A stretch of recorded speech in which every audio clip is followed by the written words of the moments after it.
Hello, Born Review Nation, Gabe, Nick, and we are here today to bring you another song reaction, fresh off the presses. As soon as I looked at the title, I was like, oh yes, the king is back. literally. Again, being in Vegas is one of those things where I should be more familiar with Elvis stuff. I'm just not, you know what I mean? Although my older brother's a huge fan, like I said, they did the drive-through, I think it's called Little White Chapel. I forget to keep looking it up. But you can pay for like the Elvis experience and stuff, and I'm sure it's huge, right? For those people, for the uninitiated, it's a big thing here in Vegas. But I didn't realize, like, dude, the other day, you know how you listen to the Christmas music or whatever, I'm driving, all of a sudden, boom, here comes the Elvis song. I'm like, oh, that's an Elvis song. I did everything. Did not realize how prolific he was as an artist and how much music he put out. Again, way before our time. But I'm excited to listen to a new Elvis song. Well, especially with this one. This is Can't Help Falling in Love. We talked about this one, but I won't remind you, so it'll be a little more fun for you to discover it. But it says live in Las Vegas. That's where we're at right now. 1970. It was before some of us were born. I'm just kidding. I'm an 80s child, thank you. Before we were born, but this is, 55 years ago? Isn't that crazy? That is absolutely insane. That's just how old we're getting, where that was 55 years ago. There's certain places that are just like iconic places here in Vegas because it's changed a lot, right? So have you been downtown to the Golden Nugget, that restaurant that's in there? I think it's called or is it in Binion's Horseshoe? It's a really famous steakhouse, dude. And I want to go there simply because people like Elvis ate there. People like, the big time mobsters. Like, this is one of the oldest establishments. Golden Steer I've been to. Now, that's not inside of a casino. That's the one off Sahara. Even if you've not been in there, it's right there past the Stratosphere, or right before it or whatever. But that's been there for a long time. That's a Las Vegas icon, and people go there all the time. Getting reservations in there is insane, but it's nostalgic. You know what I mean? To say, oh, I've been to a place where Elvis ate, or where Frank Sinatra. Well, it's like the Ocean's 11, like, you shook hands with Sinatra, and you should know better. I love that line. You shook hands with Sinatra, you should know better. I love that line. Correct. Yeah, But a lot of history in this town, a lot of nostalgia. And Elvis, I mean, who's bigger than Elvis? You're going to say a few names, but still, he's at the top of everyone. Like, yeah, Elvis was the king. So we're going to check this out. His first time listening to it, but I really don't think it's his first time listening to it. It's just the first time he thinks it's his first time listening to it, because this song is in a bunch of movies. If you like our reaction, please don't forget to like and subscribe. And we're going to check it out. He's going to let us know if he likes it or not. Most of these songs I show to him, if not all of them, I already love. So if there's anyone that actually is curious, which no one is, what's going on here? Go away. Here we go.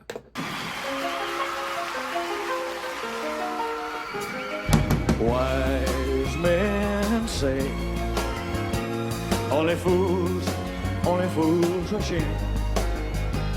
Oh, but I can't help falling in love with. This is how nonchalant it is. Now I remember the conversation. This is from Matthew Perry's movie Fools Falling Up. Did not realize this is how it goes. Would it be a sin if I can't help falling in love with you? Feel like a river flows surely to the sea, darling, so it Cracking me up.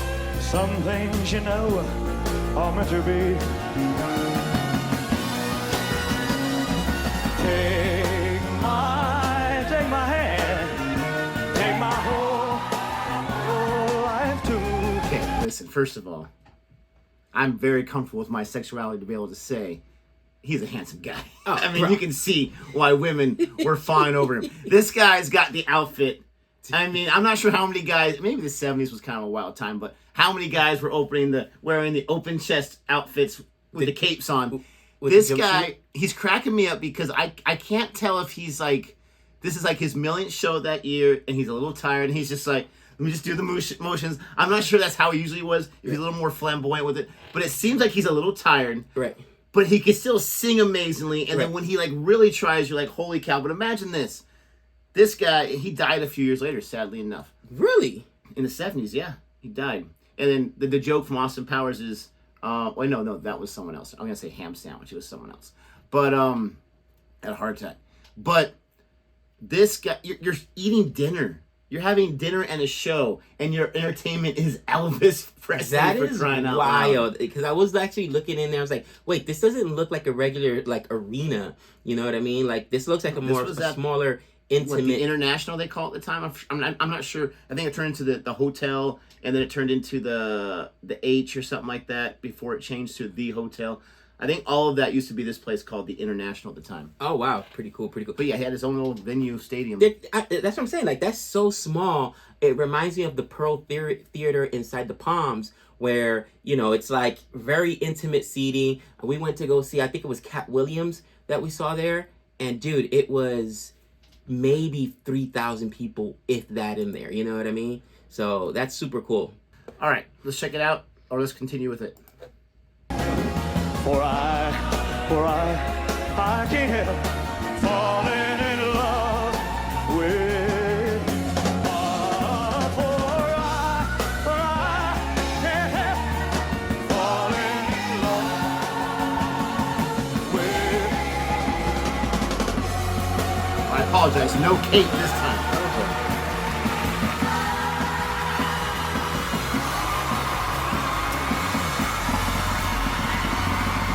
Bring the curtains down now. That is so cool.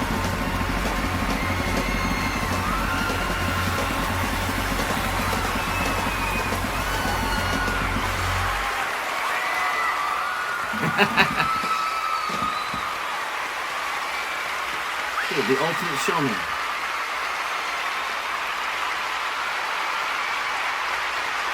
So that was his last number of the night. No wonder he was so tired. I'd be the same way, sweating like crazy. That is so cool. I did not know that Fools Rush In, and then I remember our conversation for the last time we did talk about Elvis. Like, oh wow, that's an Elvis song, and I know it from, again, Fools Rush In. Love it. Again, you don't realize how many things are remade or put into different art pieces you might like, whether it's a movie, whether it's a remake of a song. It's like, oh my God, so that's so and so, and you could just see why he's so popular and why his catalog, honestly, was so valuable.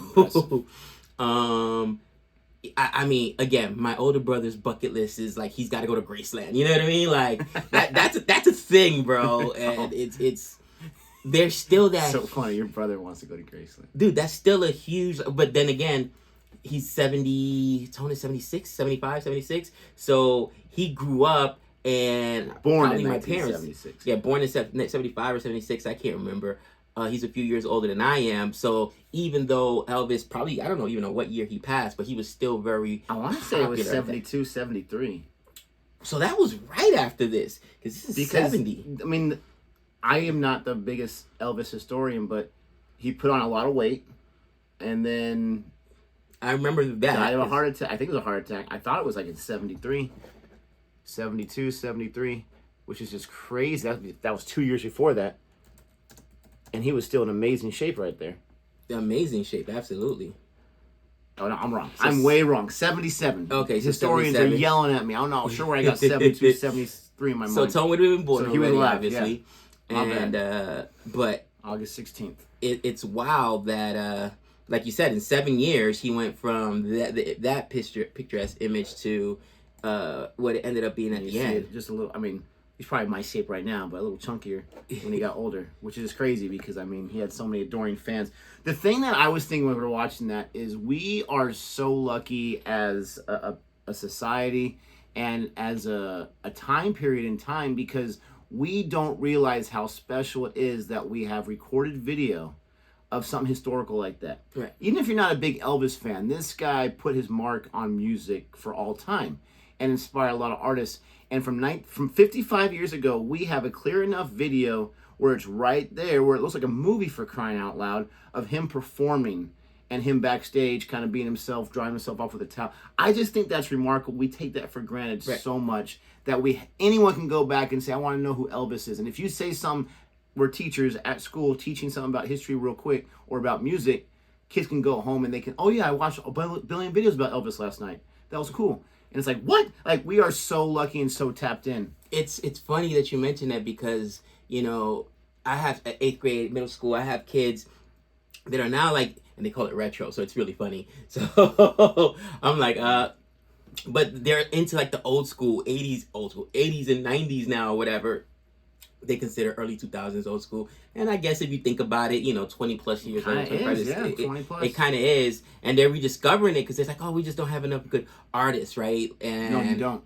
it is shocking. You see kids walking in with the different T-shirts, and I think Stranger Things had a big part to for the resurgence of Metallica. You know what I mean? Groups like that, but they're all walking in with the Metallica shirts and with the Slipknot now, and what else do I see? I see them obviously with the Nirvana shirts and Madonna. I didn't even know Madonna's a thing again. They're all wearing, not the girls usually, but they're wearing the Madonna shirts and stuff. And I was like, that's all stuff She had her time too. I grew up on, so that's pretty cool. Not too many kids, walking around with King stuff on, but just saying, it's cool, like you said, that they're able to go back, and that's the time and period that we are right now, that you can appreciate the past and my favorite have thing, access to it. My favorite thing to do, because I work with a lot of youth at church around that age, is to ask them, like, do you know that band that you're wearing?